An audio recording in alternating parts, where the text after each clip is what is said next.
Y después de estos jaloneos que vuelven a marcar la historia de la Comisión Permanente de la Cámara de Diputados, los insultos reiterados, las imágenes de empujones y de ofensas entre uno y otro grupo, nos preguntamos qué tanto estas son las imágenes que están marcando la historia del Parlamento mexicano en los últimos años. Y nadie mejor para formularle esta pregunta que el doctor Sergio Bárcena, profesor investigador del Tecnológico de Monterrey, fundador del Buró Parlamentario y una de las personas que más ha dado seguimiento a la productividad efectiva de los legisladores mexicanos en los últimos años. Doctor Bárcena, bienvenido al programa. Ivonne, un honor estar en tu programa y poder platicar contigo y tu auditorio. Muchísimas gracias por acompañarnos. ¿Cómo observas el valor en la conversación pública que tienen estos episodios, calificando y cuantificando finalmente la memoria que nos deja la actual legislatura, Sergio? Pues, mire, Ivonne, la salida y la solución fácil sería decir que nuestros personas legisladoras son agresivas, son violentas cada vez más y que nuestra democracia se está poniendo en riesgo en manos de estas personas. Sin embargo, desde hace ya al menos unos 10 años, las peleas legislativas ya constituyen un fenómeno que se estudia en la política comparada. Hay literatura sistemática que es relativamente reciente, o sea, desde 2015 más o menos. Muy reciente. Sí, es muy reciente, y te voy a decir ahorita por qué. Esta es una hipótesis propia. Sí. Pero el primer, digamos que estudio global sobre este tema que estamos viendo, que vimos ayer en México, aparece pues hace 10 años. Mi hipótesis es la siguiente. Ahorita te digo qué es lo que plantean los estudios. Adelante. Es que las redes sociales han permitido maximizar los beneficios que beneficios de exposición que le puede generar a un legislador involucrarse en una pelea de este tipo o en un episodio de este tipo. No le llamamos todavía pelea, sino un episodio de este tipo. Se convierte en memes, se viraliza, se extraen algunos fragmentos a favor y algunos en contra, se le invita a medios. A diferencia de si hubiera dado un discurso grandilocuente y una postura enormemente bien elaborada en tribuna, todos hoy estamos hablando de estas dos personas que estuvieron involucradas en el episodio de ayer. Esa es mi hipótesis de por qué se han aumentado el seguimiento y el interés académico por estos temas. Ahora, aquí importa mucho decir algo. Hay distintos tipos de episodios y la literatura ya los ha distinguido. Hay unos episodios que los llaman de oposición y disrupción. Por ejemplo, cuando aquí en México el caso más cercano que yo recuerdo fue la toma de la tribuna en 2006, cuando algunos legisladores y legisladoras no permitieron que tomara posesión o no querían que tomara posesión Felipe Calderón. Y hay otro tipo de episodios de estas peleas que se llaman peleas de honor, en donde ahí ya hay afrentas personales, partidistas o reputacionales, como la que vimos ayer. Entonces, hay, ¿cómo te podré decir? Hay ciertos beneficios que encuentran los representantes de involucrarse en este tipo de cosas, pero hay una contradicción que a mí me parece interesantísima. Quien ya estudió esto, lo he estudiado sobre todo, esto es muy común en el Congreso de Taiwán. Sí. Taiwán se da mucho que se avienten comida, basura, sillas, todo. Y se preguntaban estas personas en un estudio que salió en 2024 ya como un libro que se llama Haciendo que los golpes cuenten. En este libro se preguntaban, pasa algo, los legisladores que se involucran en estas peleas ni obtienen mejor reputación, ni obtienen más votos, y entonces, ¿por qué lo hacen? Y la respuesta a mí me parece lo más interesante. Pero si las peleas son impopulares, ¿por qué los políticos se meten en ellas? Y la respuesta es, un legislador no necesita agradar en todo momento al votante promedio. Lo que hace, estas cosas que hacen, como la que vimos ayer, es para convencer a dirigentes partidistas, a ciertos militantes, a ciertos activistas o a votantes muy intensos. Y yo me pongo a pensar en el caso de ayer a partir de estos marcos que existen, digamos que científicos que existen para estudiar esto, me pongo a pensar en el contexto de México. Fíjate cómo en México no existe una sanción a estos comportamientos, en primer lugar. no hay una sanción institucional. Importantísimo eso. Eso es, a mi parecer, relevantísimo, porque hay un Claro. contexto institucional que te lo está, si no premiando, al menos no lo castiga. Y En segundo normalizando. lugar, desde luego, además ya lo tenemos normalizado, porque si te fijas, algo que a mí me llamó mucho la atención de la pelea de ayer es que ya hicieron referencia a una pelea previa. Un legislador le responde a otro, yo no soy Noroña, haciendo ver que, y recordando que él ya había estado en una pelea anterior, que además fue una pelea muy famosa en el Senado de la República, en Jicotencatl. Entonces ya las peleas ya son referentes en sí mismas, es una pelea refiriendo a otra pelea. Así Y la es. otra cosa que resulta interesante del contexto es, estamos ya en un contexto cercano a la elección de intermedia 2027, que se anticipa pues, como una elección complicada, en algunos lugares competida, todavía se pueden reelegir los legisladores, podrán hacerlo hasta 2030. Entonces, tenemos ese contexto institucional, pero además un contexto político en el que la oposición durante ya muchos años, y eso ha sido una queja constante, no ha podido tener interlocución con el partido en el gobierno o la coalición en el gobierno.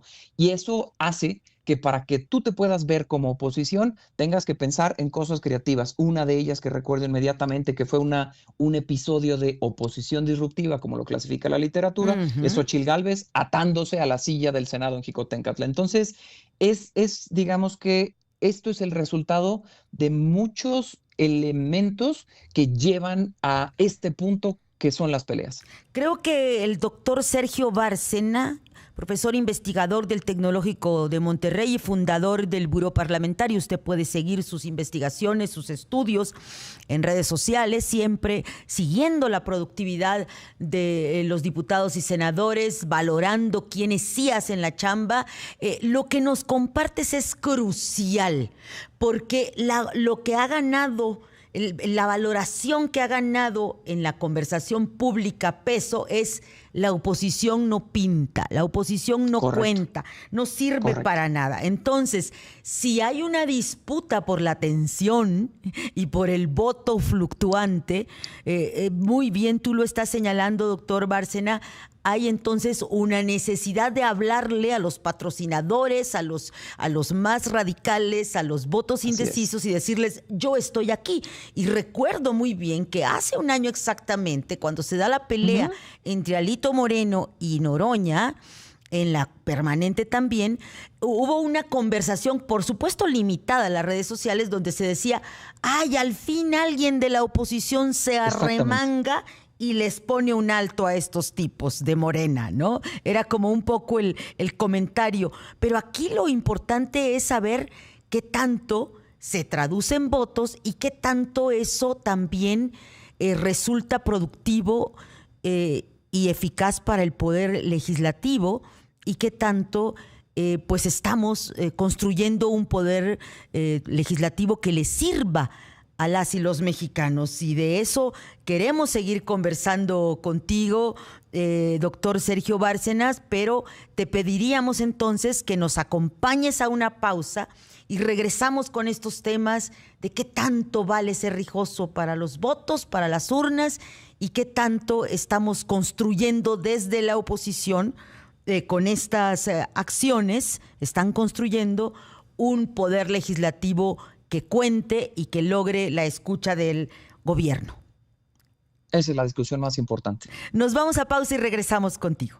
Y agradezco al doctor Sergio Bárcena, maestro del Tecnológico de Monterrey, especialista en productividad y comportamientos parlamentarios, que nos acompañe y nos haya esperado en esta pausa para retomar nuestra conversación. Doctor, coméntanos de lo que significa finalmente esta rijosidad para la disputa del voto opositor y qué tanto la oposición está haciendo contrapeso real en el debate legislativo. Lo comentabas y lo sintetizabas de una manera pues muy precisa, Ivonne. El gran momento político que tenemos en México desde 2018 en términos de gobierno y oposición es la oposición no existe, no hay quien le haga frente a Morena Morena controla todo o la 4T controla todo en el Congreso, entonces es prácticamente inexistente la voz opositora. ¿Y qué es el resultado de eso? Pues hemos visto que cada vez más han intentado responder desde la oposición con estridencia. A quienes más tendemos a identificar son a las personas que hacen más ruido, que gritan más, que son más, tú lo decías hace un momento, más valientes y se arremangan en contra del gobierno. Ese es parte del resultado. En México, yo diría, tiene una historia, y el Congreso mexicano tiene una historia larga de violencia, pero han sido etapas distintas. Por ejemplo, en los primeros momentos del Congreso, del Congreso Independiente, tenemos un episodio de disolución de la Cámara de Diputados del Congreso por parte de quien se proclamó emperador en ese momento. 100 años después, todos sabemos o conocemos el episodio de Huerta, de Victoriano Huerta, que hace detener a más de 80 legisladores, asesina a algunos.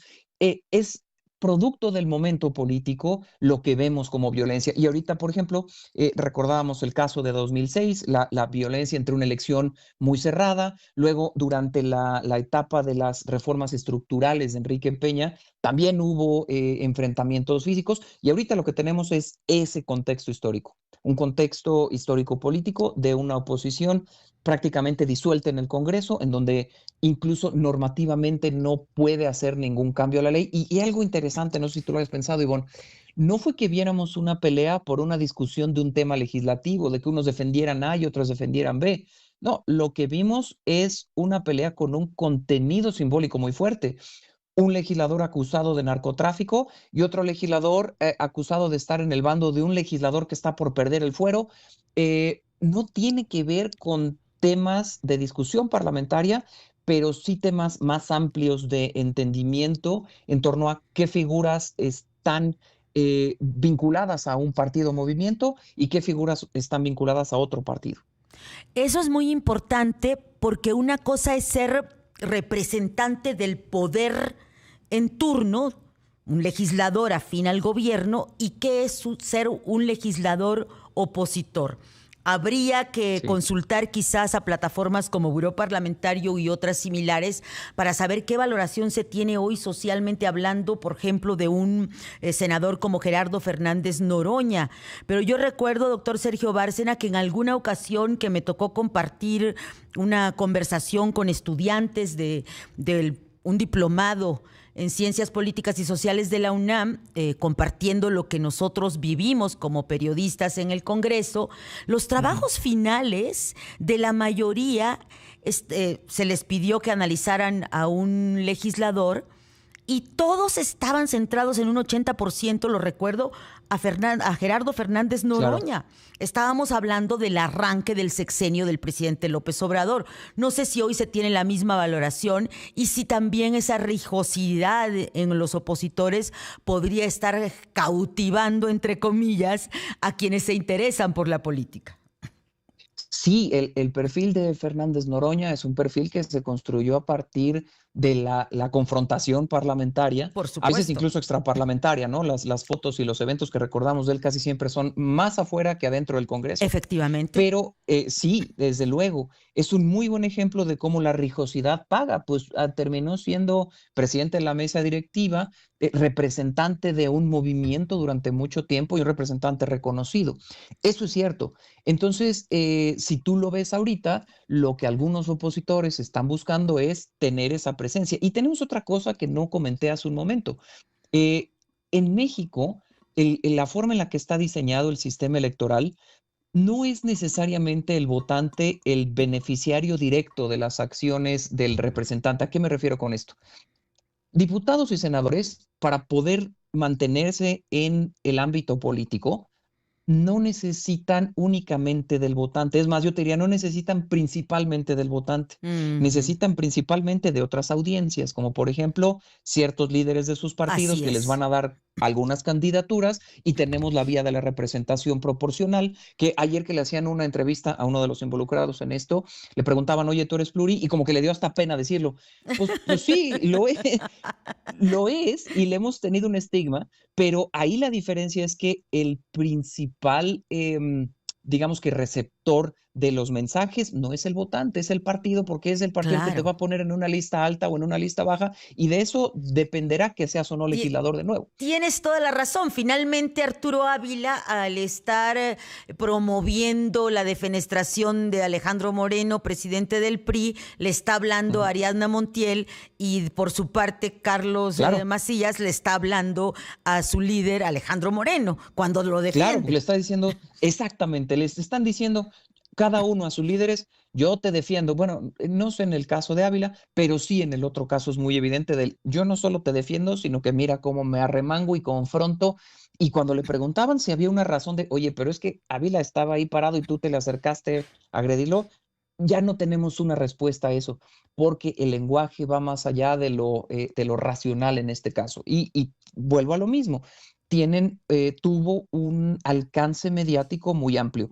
Ahora, hace un momento antes de salir de la pausa, pusiste el dedo en el renglón, que es, bueno, y finalmente esto a mí, ciudadano, yo ya hablé ahorita de teoría y de estudios y cosas, digamos que muy perfumadas, pero a mí como ciudadano, ¿qué me está diciendo todo esto? La verdad, y como resultado, Ivonne, te lo digo, el resultado es que el Poder Legislativo con estos episodios, si de por sí está en el sótano de la confianza institucional que tenemos hacia distintos espacios los ciudadanos, la pierde todavía más.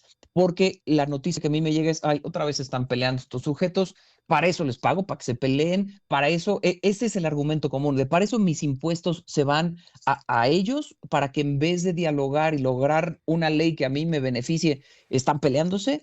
Eso no le genera ningún beneficio a la institución. Estos episodios se explican de manera personal, individual, y las carreras políticas, pero a la institución no le genera ningún beneficio. Vamos a ir después analizando, y ojalá lo podamos hacer contigo para Excelsior, doctor Bárcena. Yo encantado. ¿Qué tanto la labor legislativa está generando nuevos cuadros políticos? Vamos a ver si en la interna de Morena quedan más los legisladores o los alcaldes. Da la impresión de que hoy el poder territorial reditúa más que lo parlamentario, aun cuando, como tú bien nos lo has compartido hoy, lo parlamentario y este tipo de episodios estarían hablándole más a los tomadores de decisiones cupulares de los partidos o los gobiernos en turno, ¿verdad? Es correcto, el Congreso está más cercano a las cúpulas y a las élites, o así se percibe, y los liderazgos así lo manifiestan, y las personas en tierra que tienen un contacto más directo con el ciudadano, pues adquieren un valor diferente en este momento político. Y no solo en este, ha sido constante. Algo que nosotros siempre hemos visto es las personas no se sienten cercanas a sus legisladores porque no los sienten cercanos, por más que pongan casas de asistencia y de gestión y le dediquen recursos y tiempo a los legisladores a esto, se siguen percibiendo, y sobre todo los diputados federales, se siguen percibiendo como figuras lejanas que no hacen nada por mí. Muchísimas gracias por acompañarnos esta mañana al doctor Sergio Bárcena. Él es el investigador, profesor del Tecnológico de Monterrey y fundador de Buró Parlamentario. Buen día. Ivonne, siempre un gusto platicar contigo. Un placer, gracias.